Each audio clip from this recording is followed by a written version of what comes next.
to you will be made.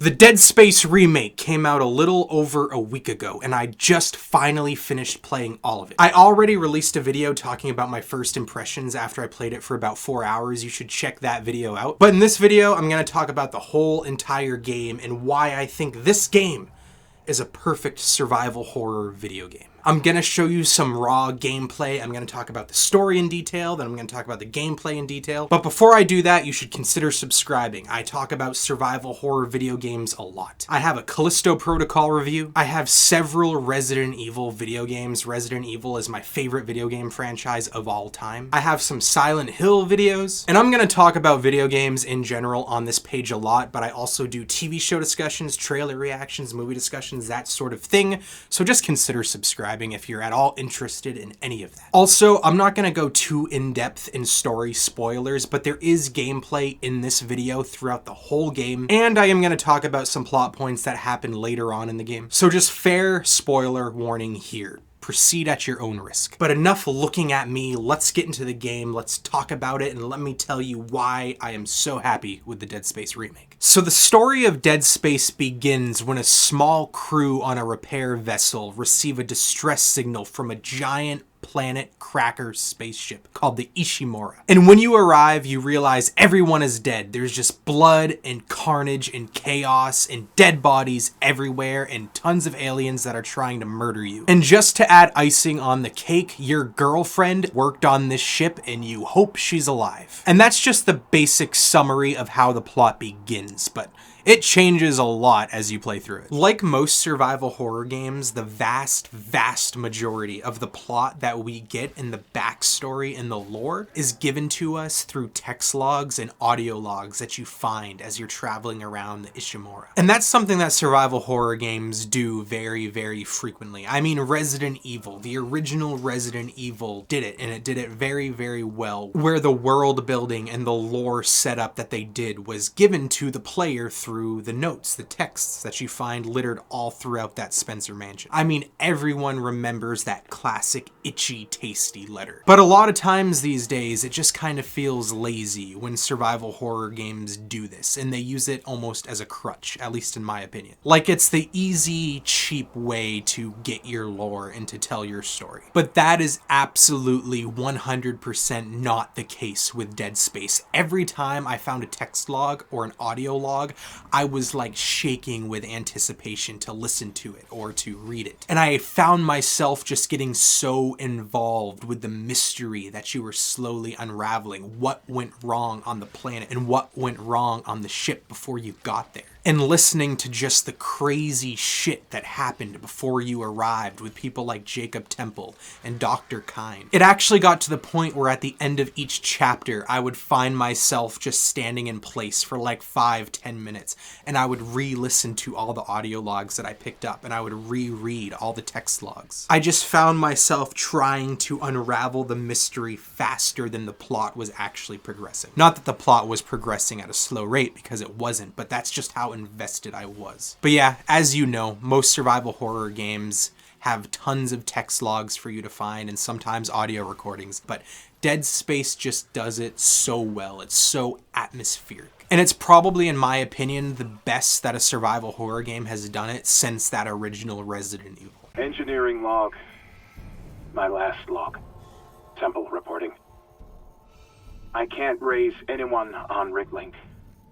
I think my team is gone. Now I want to talk about Isaac Clarke as a character. Isaac Clarke in the original Dead Space game was one of my favorite survival horror protagonists. And the main reason that I think I personally found him so memorable was due to the fact that in that original game he didn't speak. Something about the fact that we never heard a word from him added to the atmosphere, added to the horror. But more importantly, it allowed the player to put themselves under that helmet. It was like you were the person underneath that engineer's helmet, in that engineer's armor. And it made the game all that more freaky. And I'd be lying to you if I wasn't hesitant if I wasn't slightly nervous when I learned that Isaac Clarke would actually talk in this game. I was like torn because one half of me wanted that original silent protagonist experience that we got with that first game, and then the other half of my brain just really wanted a new character, some actually well-written, well-voice acted, memorable person, as opposed to this blank slate. And I'm not gonna lie, it did take me a couple hours, but after a couple hours, I find myself really enjoying Isaac Clarke. And I think having him talk, having him actually have a personality and a genuine character arc in this game was by far the right choice for this remake. I'm not gonna lie to you, he's not the most well-rounded character. It's not like he's Joel from The Last of Us or Kratos from God of War. It's nothing like that. But for a simple, basic, traditional survival horror game, he is, in my opinion, from this remake, one of my favorite survival horror protagonists now. And a lot of that was because I grew to care about his mission, both with the technical quests that we were actually doing and his more personal mission looking for his girlfriend Nicole. And it was so satisfying watching him go from a simple engineer to an alien-killing badass. In my opinion, it genuinely rivals Leon Kennedy's arc from the Resident Evil 2 remake. Like how Leon starts as a rookie cop in way over his head, and then as the plot progresses, he's unraveling the mystery of Umbrella, and he ends up becoming, again, this rocket launcher-wielding badass who slays bioweapons left and right. And in a way, Isaac Clarke's character arc is very, very similar. When you first step foot on the Ishimura, you're just an engineer, you're in way over your head, you don't really know what you're doing. But then as the plot continues, Isaac just has all these weapons and he's destroying these beastly alien creatures that are freaky as hell. It's such a satisfying arc for a survival horror game, and I'd be lying if I said I didn't think that Isaac Clarke's arc is probably better than Leon's in that original Resident Evil 2 game. I think there was just a bit more beats to Isaac's character than there was with Leon's. And Isaac just has more personal connections to the plot, like looking for his girlfriend and his history and his past and his hatred for unitology. And also, that's saying a lot for me personally, because Resident Evil is my favorite video game franchise of all time,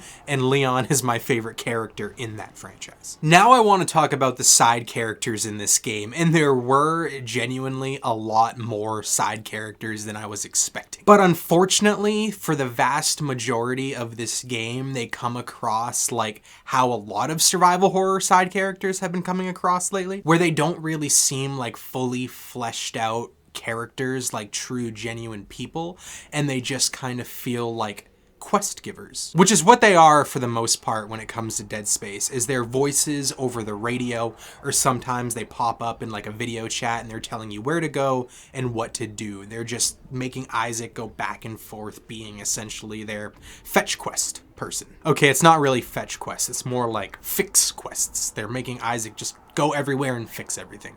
I mean, he is an engineer after all. And at first, this was disappointing to me, but I'm happy to say that when the game ended, most of the side characters did go through their own mini character arcs, and they did have a lot of personality to them, which made them more memorable than a lot of other side characters in a lot of other survival horror games. So at the end of the day, I'm not gonna say they are just quest givers. They felt like people with their own motivations and their own reason for doing things and wanting things done certain ways. I just wish we got more of them being people. Like, I wish there was more just kind of genuine, maybe heart-to-heart conversations between the characters and Isaac. There were some, I just wanted more of it. And it really would have helped this game if there was like maybe 1 or 2 sections where you actually team up with one of them. Kind of like what Resident Evil 4 does, where you're like in the cabin with Louis fighting the, you know, enemies.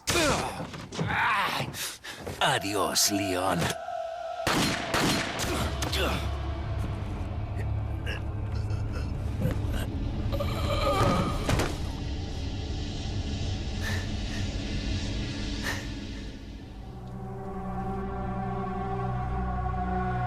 So the side characters could have been a lot better, but the bar for side characters in survival horror games, at least for me personally, from what I've experienced, is now so low that this game still exceeds in this regard. And I'd be lying if I said they weren't memorable. I mean, only time will tell. I did only just finish the game a day or two ago. But if I had to wager money in a month, 2 months, I still think I'm gonna remember these characters' names and their character arcs. And, you know, that's a good thing. But anyway, that's my thoughts on the story in general. I really did enjoy the story for Dead Space. Especially, I love how it blended cult-like horror and space alien horror. Those are the two types of horror that kind of freak me out the most. But let's move on to gameplay now. So when it comes to the gameplay, the very first thing I want to talk about is the mission structure. I mentioned this previously in this video already, but I'm going to talk about it again. And that is, most missions in this game are fixed quests. You go to one part of the ship to fix this, and then you go to the other part of the ship to fix this. And it seems like that could get annoying really fast, especially since most games these days seem to have such lazy mission structures. Go here, interact with this, go there, interact with that, fetch this, fetch that, do this, do that, with no real reason or like personal motivation for the player or the character to want to do what they're doing. But that really isn't the case when it comes to Dead Space, and the main reason that is because, like I mentioned before, Isaac Clarke is an engineer. That's literally his job to do so. And then also, just on top of that, you have to do this stuff to escape this ship. So when it comes to a lot of other video games, I often find myself asking, why am I doing this? Why do I care to be doing such simple, mundane tasks? But in Dead Space, you know exactly why, because you're gonna die and you're gonna be lost in outer space if you don't. But also, one of the main contributing factors to why this mission structure never got old or boring for me is because the setting that you're in is just so full of atmosphere. So that brings me to the setting of the game itself, the Ishimura. I won't say that this is my favorite setting in a survival horror video game, but I will tell you confidently that this is the scariest setting in a survival horror game for me. I mentioned this in my first impressions video, but I'm gonna say it again now. Most survival horror games obviously have scary settings, but there's always kind of relatively an easy way out of it. Like in Resident Evil, when you're in Raccoon City, which is overrun with zombies, you know if you can get out of the town line of Raccoon City, you're safe. But the Ishimura is like the most isolated you could possibly get in a survival horror setting. You're in outer space, light years away from any civilization, and you're on a ship just full of dead people and aliens that want to kill you. And the ship that you arrived on gets destroyed, so your only way home is gone. And yeah, there's more living people on the ship, but Isaac rarely runs into them. 99.9% of the game, he is entirely on his own. And just the setting of the Ishimura is so unfriendly and ugly. Like, the ship itself looks so uncozy, so uninviting. Even the Spencer Mansion could feel cozy and feel like a home in certain places. But the Ishimura never, ever feels like it. Even before aliens took it over and everyone died, I have a hard time believing that this was a welcoming place. And I'm so thankful that I liked the setting of the game and I found it as scary as I did, because there is a lot of backtracking in this game as well. Backtracking is one of the main staples of survival horror video games, and I strongly believe that Dead Space does it better than any other survival horror game that I've ever played. And that's because the ship is always changing and you never ever know where an enemy is gonna pop out at you. Again, I'm gonna compare it to Resident Evil, which again, I love Resident Evil, so don't think I'm dissing on that game. I'm just talking about things that I think Dead Space built upon when it comes to that original Resident Evil style of survival horror formula. But anyway, in Resident Evil, as you're exploring the Spencer Mansion, there's zombies, you know, everywhere. But once you kill the zombies, you know that they're never gonna be there again. You know that as long as you've been in a specific area, you're safe. You can wander through it, you can walk through it and not worry about new enemies being there. I mean, there is one point in the game where enemies do kind of respawn, but for the vast majority of the game, you know if you cleared an area, you're safe. But Dead Space, it is never that way. You could go through a section of the ship and you could slaughter countless aliens, but when you go back there, you're even more horrified. Because when you're going through certain areas the first time in the main story missions,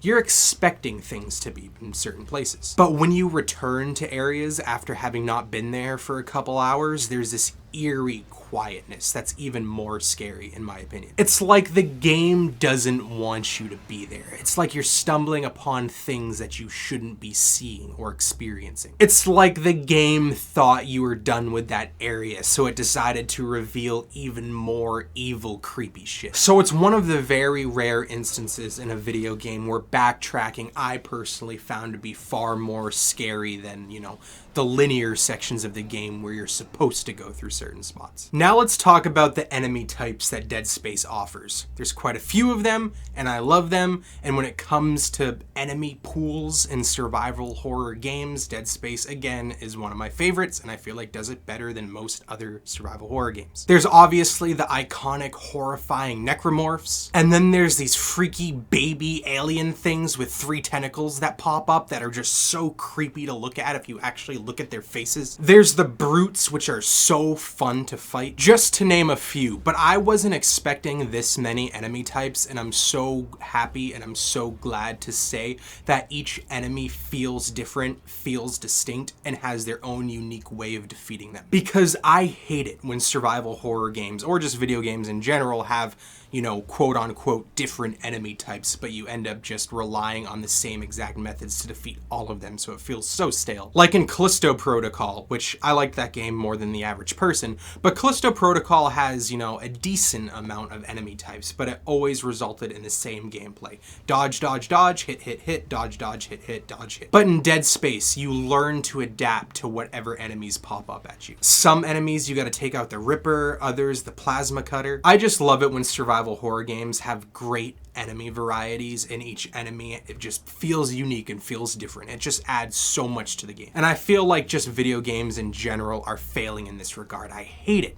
I really, really hate it when just the enemy types are so disappointing in so many modern video games. And the same can be said for the weapon types. Again, Dead Space exceeds pretty much every other survival horror game when it comes to just how amazing the weapons are in this game. Each weapon feels unique, each weapon serves its own purpose, and each weapon is so fun to use. Obviously, you got the iconic Plasma Cutter, like I mentioned before, but then you have the Force Gun, which kind of works like a space shotgun in a way. It shoots out an air burst, and it rips the skin and flesh off of enemies, and the animations are just so sick. But then there's my personal favorite, the Line Gun, where you just shoot a burst beam of light at enemies and it evaporates and melts them. I'm starting to sound like a broken record here, but again, I feel like when it comes to the weapon types and the weapon choices, Dead Space improves on a lot of other survival horror games and just does it better than most. Because again, most other survival horror games, you get kind of a decent weapon pool, but then a lot of people, including myself, just tend to lean towards 1 or 2 guns throughout the duration of the campaign. Also, special shout out to the Ripper. I remember not liking this weapon in the original game that much, but in this remake it kind of started to become my default weapon to just kill the basic necromorphs. Now unfortunately we get to the part of the video where I do bring up just a small number of critiques and nitpicks that I have with Dead Space Remake. After all, no video game is perfect, and I do want to give a fair review here. But again, the title of my video is true. I do think Dead Space is practically a perfect survival horror video game, and these critiques that I have don't bring it down much, if at all. I just feel like mentioning them. The first critique that I have is that I wish that the Ishimura had slight more variations in the different sections of the ship. You go to the medical bay, and then you go to the engineer wing, and you go here and you go there, but for the most part, every section of the ship feels practically identical, which I feel like is realistic, and it does add to the overall atmosphere. I'm not saying that I wish they changed up the design drastically in each separate section. I just wish there was some slight differences in the art design when it came to different parts of the ship to really kind of just spice things up just a little bit. My next critique, which I feel like is just a me problem, I don't feel like a lot of people are actually going to agree with this, but I feel like the game dragged just a little bit longer than it should have. Now, most people reported that it took them between 12 to 15 hours to beat this game, which probably is the case. But for me personally, it took me about 19 and a half hours to beat it by the time the credits rolled. But also, for some reason, Dead Space does this thing where it doesn't include the playtime of sessions where you died. So really, my experience was probably closer to 20 to 21 hours, which is pretty long for a linear survival horror video game. And I am thankful that it's long, because most survival horror games clock in around 8 to 10 hours. But there were just some specific stretches of the game where I felt like, okay, we can move this on just a little bit faster. But again, I loved playing it, and I loved every minute that I was in this game, but it just felt a little too long for me in certain parts. The only thing that I can really compare this to is like when you find a new restaurant that you really enjoy, so you end up going there a lot. But then after you go there a certain amount of times, you find yourself being like, yeah, I really like this place, but maybe I should stop going here so frequently. Now, my last critique, which is my main problem with the game, and it's a bit unfortunate, at least for me personally, but I wish there was more emotion when it came to Isaac and Nicole. Because as soon as you enter the Ishimura, you know that your girlfriend is on this ship, and you as a player are really hoping that she's alive. But Isaac very rarely shows these emotions. Like, he very rarely says out loud, I really hope that I find her. And when he does, it doesn't feel as genuine as it should. And then when you find Nicole on board, it feels a bit lackluster. Like, it feels like there should have been a lot more emotion there, a lot more relief. And then once you find Nicole and then you split up with her for the first time, Isaac rarely, if ever, checks up on her. I just wish there was a bit more emotion when it came to their storyline, because this was the part of the story that I was personally invested in the most. So there it is. That's my thoughts on the Dead Space remake. I absolutely loved it. I had more fun playing this game than I've had playing a game in such a long time. If you played it, what did you think about it? Let me know in the comments, because I want to know if people are enjoying it as much as I am. And once again, consider subscribing if you liked this video. I love survival horror gaming, and it's going to be such a strong focus on this page going forward. But also, again, I do TV show discussions, trailer reactions, movie discussions, and a variety of other stuff as well. So thank you for watching, especially if you watched this far. I really appreciate your time, and yeah, hope to see you in the next video.